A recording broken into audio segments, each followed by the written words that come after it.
बेहतर आवाज़ के लिए एयरफोन इस्तेमाल करें। शुक्रिया।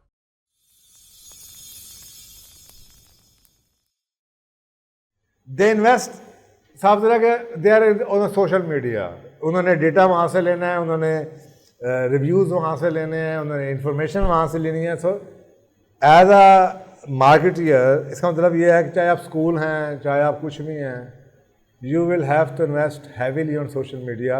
इट्स नॉट अबाउट वन कि ये वेबसाइट बना लिया आपने, Facebook, TikTok, YouTube, Instagram, Snapchat, Telegram, कहाँ पे, व्हाट्सएप, बिजनेस, आपको हैवीली इन्वेस्ट करना पड़ेगा इस नस्ल को तक पहुंचने के लिए। हमारी नस्ल सबसे पहले वेबसाइट पे जाती थी, ये नस्ल वेबसाइट पे जाती ही नहीं है। इनके नज़दीक social media is more powerful. तो ये आपके सामने है, स्मार्टफोन यूज़ करते हैं तो मेक श्योर कई चीज़ें ऐसी हैं जो कि हमारे पास तो चले लैपटॉप वगैरह हैं, ये तो लैपटॉप यूज़ ही नहीं करते हैं, इनको तो हर चीज़ उसी वक्त चाहिए। अगर आप कुछ बेचते हैं, इम्पल्सिव फैसला करते हैं, तो मेक श्योर कि आपकी परचेज रेडी किस्म की वेबसाइट्स हैं, हर जगह लिंक दिया हुआ है फेसबुक से। इसीलिए फेसबुक वालों ने भी आपको बताया फेसबुक वो शुरू कर दिया मार्केट प्लेस। तो ये अब गूगल ने भी शुरू कर दिए हैं, गूगल सेल्स, क्योंकि हर जगह सोशल मीडिया के कनेक्शन से हर जगह अब सेल हो रही हैं। तो अब वो ये समझना कि जनाब आप यहाँ से लिंक दबाएंगे, फिर आप वेबसाइट पे जाएंगे, सिर्फ वेबसाइट से परचेज करेंगे, that is an old concept. इसीलिए गूगल ने पे शुरू कर दिया, गूगल पे, क्योंकि now Google is in trying to integrate अपनी सारी की सारी सेल्स और इवन ऑन द यूट्यूब, कि आप वहाँ से चीज़ें भी परचेज कर सकेंगे। क्योंकि वो आगे आएगा कि इनका सबसे बड़ा जो मोटिवेशनल फैक्टर है टू बाय समथिंग, इन्फ्लुएंसर है। हमारी नस्ल रिव्यू पढ़ती थी, कस्टमर रिव्यूज़, ये इन्फ्लुएंसर को देख के खरीदते हैं। इन्फ्लुएंसर कहाँ पे आ रहा है? यूट्यूब पे आ रहा है, तो इतना यूट्यूब से परचेज करनी है। तो ये बड़ा फ़र्क है इनमें। Social media is a play ground. 88% of the millennials say they would consider buying online. Take advantage of this by using your website or social media to advertise, in-store, any deals, loyalty programs, click and collect services, encourage people to visit your store, and so on and so forth. So ये make sure that your business address can be found on search engine. आपको पता है ये location Google जो से maps है, make sure कि Google के ऊपर आपका बिजनेस एड्रेस आ रहा हो। तो ऑलमोस्ट अब छोटे छोटे इवन के नाइयों के इश्तिहार भी आ रहे होते हैं गूगल के ऊपर, उन्होंने अपने आप को टैग किया होता है गूगल मैप्स के ऊपर। तो ये इस नस्ल की क्रेडिबिलिटी, इस नस्ल के आगे बनाने की रिक्वायरमेंट्स हैं कि दे वुड लाइक टू सी कि जी आपको दफ्तर कहाँ पे है, आपकी आउटलाइन कहाँ पे है, गूगल में आपका नाम रिफ्लेक्ट हो रहा है, रिव्यूज़ कहाँ पे हैं, इंस्टाग्राम पे आप किधर हैं, आप स्नैपचैट पे क्या कर रहे हैं, फेसबुक पे आप क्या कर रहे हैं। तो वो जो ट्रेडिशनल किस्म की मार्केटिंग थी, that may not be sufficient for this generation.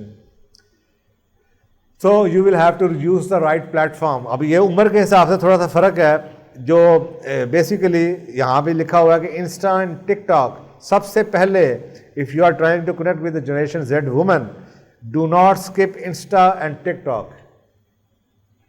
अगर आपका मार्केट औरतें हैं जनरेशन जी की, तो इंस्टा और टिकटॉक फर्स्ट प्रायोरिटी होगी आपकी।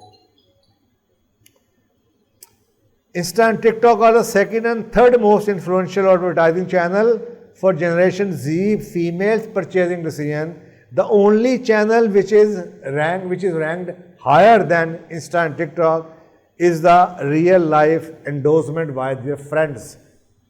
कोई फ्रेंड कह दे यार ये मैंने चीज़ खरीदी है बड़ी अच्छी है।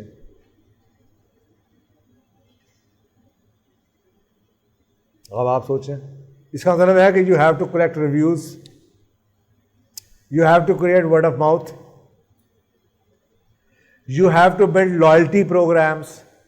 कि अगर फ़र्ज़ करें कि आपका सेटिस्फाइड कस्टमर है और आपको पता है कि ये एक औरत है, एक लड़की है, मेरी मार्केटिंग की कस्टमर यही है, तो मैंने इसके थ्रू आगे इसकी 10 सहेलियों तक अप्रोच करना है और इसके रिव्यू से उसने जाना है, तो आप उसको कैसे शामिल करेंगे? पता चले वो तैयार होने के लिए आई है तो आपने फटाफट 2 मिनट की वीडियो बना ली, टिकटॉक बना ली। डॉक्टर साहब के पास वहाँ के टेस्ट कराने आए तो फटाफट आप जाते, एक्सक्यूज मी मैम, अगर 2 मिनट के लिए आप ज़रा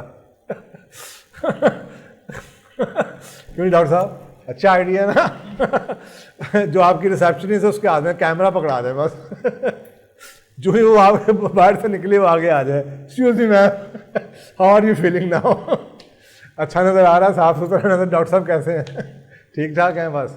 तो अगर ऐसे व्यूज़ आने शुरू हो जाएं तो आपको बता दे मेक सेंस। सबसे पहले उनका फ्रेंड्स की तरफ से रिव्यूज़ है और उसके बाद इंस्टा और टिकटॉक है जिसके ऊपर आपकी वीडियो लगी। अच्छा, अब मसला ये है कि इतनी कॉम्प्लिकेटेड किस्म की है तो एक टिप जो दी जाती है कहते हैं कि ये वजह है कि all the businesses are now replacing their old generation employees who come in contact with the generation G customer.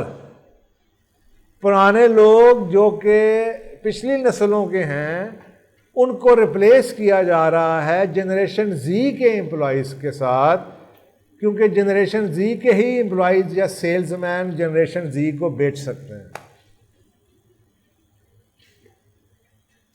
So you have to वो जो पुराने लॉयल लोग हैं उनको आप दफ्तर के पीछे कहीं बिठा लें, अकाउंट्स में बिठा लें, HR में बिठा लें, फाइनेंस में बिठा लें, लेकिन सेल्स के अंदर आप उन्हीं लोगों से, सोशल मीडिया पे उन्हीं लोगों के साथ जो आपका कस्टमर है आपको वही लोग लाने पड़ेंगे। इसलिए आपको रेस्टोरेंट्स के अंदर वेटरेस ये अड्डा प्लाट जैसी जगह पे आपको कई ऐसी जगह नज़र आएंगी जहाँ पे लड़की खड़ी होगी रेस्टोरेंट के बाहर या ऑर्डर लेने के लिए कुछ खड़ी होगी या किसी बेकरी में खड़ी होगी। सोच यही की और लड़कियाँ होंगी ना बड़े कंजर्वेटिव एरिया के,